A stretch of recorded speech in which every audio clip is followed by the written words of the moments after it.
Hey guys, it's Cam from EasyA. This video is going to be on using graphs.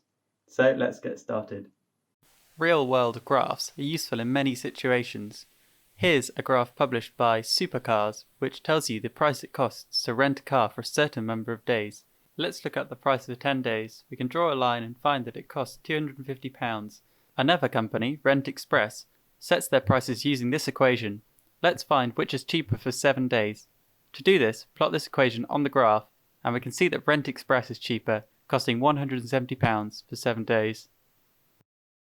We can illustrate journeys using a distance time graph. This shows the distance someone has travelled and the time it took them. Let's see how far they've gone in 20 seconds. This is 10 meters. We can calculate their speed by looking at the gradient of the graph. Let's find their speed at 10 seconds. To do this, we'll use the gradient formula, which is change in y over change in x over this shaded area.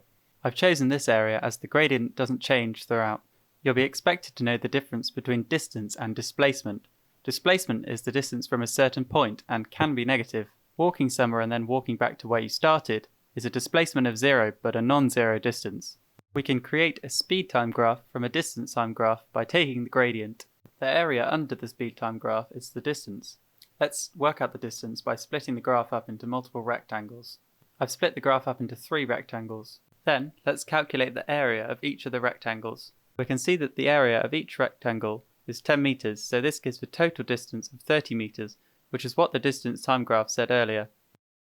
We can also have a velocity time graph. Velocity is similar to displacement in that it has a direction and can be negative.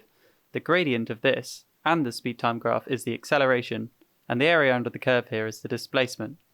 Let's find the acceleration at 5 seconds. We can do this by drawing a gradient triangle.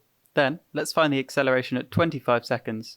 Notice that this gives a negative acceleration, which means that the person is slowing down. This is also known as a deceleration. Notice that the units for acceleration are meters per second squared.